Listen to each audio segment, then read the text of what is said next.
آج ہم year India کی فلائٹ AI-171 کے حالیہ افسوسناک حادثے پہ بات کر رہے ہیں۔ یہ 12 جون 2025 کو پیش آیا، احمد آباد سے لنڈن کی پرواز تھی۔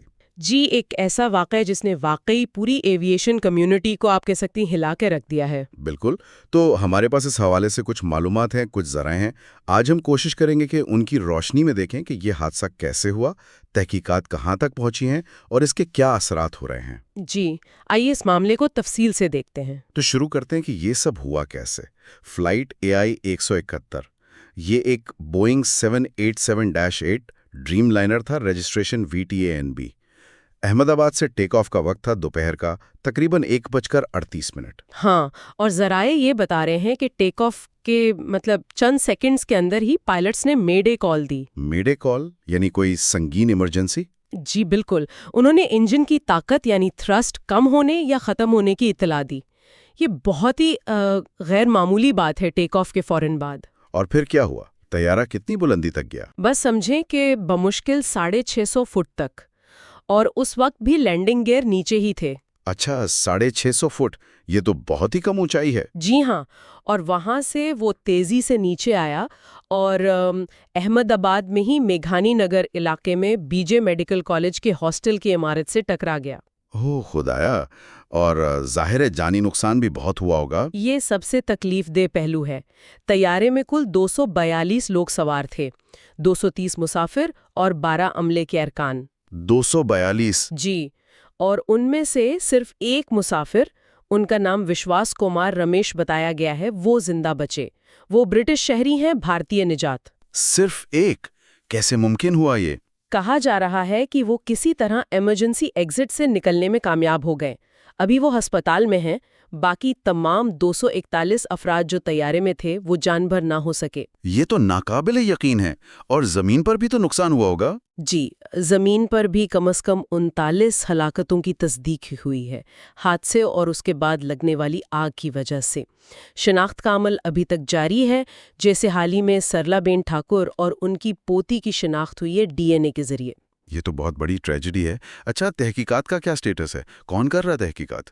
بھارت کا جو ادارہ ہے aircraft accident investigation bureau یعنی AIIB، وہ اس کی قیادت کر رہا ہے۔ ٹھیک ہے۔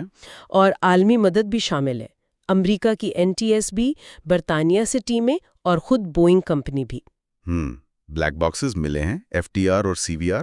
جی، دونوں مل گئے ہیں، کاکپٹ وائس ریکارڈر بھی اور فلائٹ ڈیٹا ریکارڈر بھی۔ البتہ ایک کو کچھ ظاہری نقصان پہنچا ہے۔ اب یہ دیکھنا ہے کہ ڈیٹا یہیں بھارت میں ڈی کوڈ ہوگا یا باہر بھیجا جائے گا۔ کوئی ابتدائی اندازہ؟ تکنیکی طور پر کیا غلط ہوا ہو سکتا ہے؟ ایک اہم بات جو ابتدائی تجزیے میں سامنے آئی ہے وہ یہ کہ ریم ایئر ٹربائن یعنی RAT سسٹم جو ہے وہ حادثے سے پہلے ایکٹیویٹ ہو گیا تھا۔ RAT سسٹم یہ کیا ہوتا ہے؟ یہ ایک چھوٹا سا ٹربائن ہوتا ہے جو ایمرجنسی میں اگر مین پاور فیل ہو جائے تو جہاز کے بنیادی سسٹمز کو بجلی فراہم کرتا ہے۔ تو اس کا ایکٹیویٹ ہونا کیا ظاہر کرتا ہے؟ اس کا اتنی جلدی یعنی ٹیک آف کے فوراً بعد ایکٹیویٹ ہونا یہ عام طور پر اشارہ کرتا ہے کہ جہاز کی مین پاور سپلائی میں کوئی بہت بڑا مسئلہ آ گیا تھا۔ ہو سکتا ہے دونوں انجن فیل ہو گئے ہوں یا کوئی اور شدید برقی خرابی۔ اوہ، یہ تو سنگین بات ہے۔ یہ بھی سنا ہے کہ یہ بوئنگ 787 ڈریم لائنر کا پہلا مالک حادثہ ہے؟ جی ہاں، یہ پہلا ایسا حادثہ ہے جس میں 787 طیارہ مکمل طور پر تباہ ہوا اور جانے گئیں۔ ایک اور بات تھی، DGCA نے کچھ دن پہلے ایئر انڈیا کو کوئی نوٹس دیا تھا سیفٹی پر۔ اس کا اس حادثے سے کوئی تعلق ہے؟ ہاں، یہ بات بھی ذرائع میں آئی ہے۔ DGCA نے کچھ حفاظتی کوتاہیوں پر، خاص طور پر ایمرجنسی سلائیڈز کی مینٹیننس میں تاخیر پر ایئر انڈیا کو نوٹس دیا تھا۔ لیکن یہ جاننا بہت ضروری ہے کہ وہ نوٹس ایئر بس طیاروں کے حوالے سے تھا۔ اچھا، بوئنگ 787 کے حوالے سے نہیں؟ جی نہیں، اس حادثے والے بوئنگ 787 سے اس کا براہ راست تعلق نہیں تھا، تو ان دونوں کو ملانا فی الحال درست نہیں ہوگا۔ ٹھیک ہے، ایئر لائن یعنی ایئر انڈیا، ان کا کیا رد عمل رہا ہے؟ ایئر انڈیا کی طرف سے فوری رد عمل آیا ہے۔ ان کے CEO کیمبل ولسن نے کہا ہے کہ کوئی طیارہ 100% محفوظ ہوئے بغیر نہیں اڑے گا۔ متاثرہ خاندانوں کے لیے امدادی پیکج کا بھی اعلان کیا ہے، اور ٹاٹا سنس کے چیئرمین این چندر شیکھرن انہوں نے بھی بیان دیا کہ اس طیارے میں نئے انجن لگے تھے اور اس کا مینٹیننس ریکارڈ بالکل ٹھیک تھا۔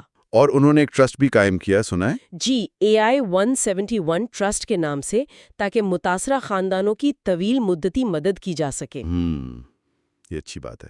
تو کیا انہوں نے اپنی فلائٹس وغیرہ پر بھی کوئی اثر ڈالا ہے؟ بالکل، ایئر انڈیا نے حفاظتی جانچ پڑتال کے لیے اپنے کئی وائڈ باڈی طیارے، مطلب 787 جیسے، وہ گراؤنڈ کر دیے ہیں، اور وسط جولائی تک اپنی بین الاقوامی پروازوں میں تقریباً 15% کمی بھی کر دی ہے۔ تاکہ وہ تسلی کر سکیں کہ باقی جہاز ٹھیک ہیں؟ جی، تاکہ مکمل حفاظتی جانچ ہو سکے۔ اس حادثے کے اثرات کیا صرف ایئر انڈیا تک ہی محدود ہیں یا پوری انڈسٹری پر پڑے ہیں؟ نہیں، اس کے اثرات وسیع ہیں۔ جیسے ابھی پیرس ایئر شو ہوا 2025 کا، وہاں بھی اس کا اثر محسوس کیا گیا۔ بوئنگ کی موجودگی کچھ کم رہی اور مجموعی طور پر ماحول تھوڑا محتاط تھا۔ اور مسافروں کے اعتماد پر بھی فرق پڑا ہوگا، کرایوں وغیرہ پر؟ جی ہاں، بوئنگ 787 کی سیفٹی کو لے کر کچھ تشویش تو پیدا ہوئی ہے۔ اس کی وجہ سے ایئر انڈیا اور کچھ دوسری ایئر لائنز نے بعض روٹس پر کرایوں میں کمی کی ہے۔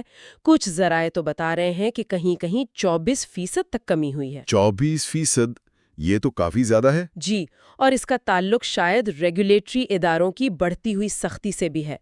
DGCA نے بھی اچانک انسپیکشنز، سرپرائز چیکس تیز کر دیے ہیں۔ صحیح۔ تو اگر ہم خلاصہ کریں، ایئر انڈیا فلائٹ AI-171 کا حادثہ ایک بہت بڑا سانحہ ہے۔ بہت سی جانیں گئیں، تحقیقات ابھی جاری ہیں جس میں بین الاقوامی ادارے بھی شامل ہیں۔ جی، اور ایئر لائن اور ریگولیٹری ادارے دونوں ہی حفاظتی اقدامات کو مزید سخت کر رہے ہیں۔ اور اس کے اثرات پوری ایویشن انڈسٹری محسوس کر رہی ہے۔ بالکل۔ آخر میں بس ایک بات جو ذہن میں رکھنے والی ہے وہ یہ کہ اس پورے معاملے کا حتمی نتیجہ آنے میں وقت لگے گا۔ تحقیقات کی جو ابتدائی رپورٹ ہے وہ تو شاید مہینے بھر میں آ جائے، لیکن جو فائنل رپورٹ ہوتی ہے جس میں حادثے کی وجوہات کا تعین ہوتا ہے، اس میں سال یا اس سے بھی زیادہ لگ سکتا ہے۔ صحیح۔ تو اس دوران متاثرہ خاندانوں کی مدد، عالمی سطح پر حفاظتی معیار کا جائزہ، خاص طور پر 787 جیسے طیاروں کے لیے، اور ریگولیٹری نگرانی، یہ سب چیزیں چلتی رہیں گی، اور یہ بہت اہم ہے۔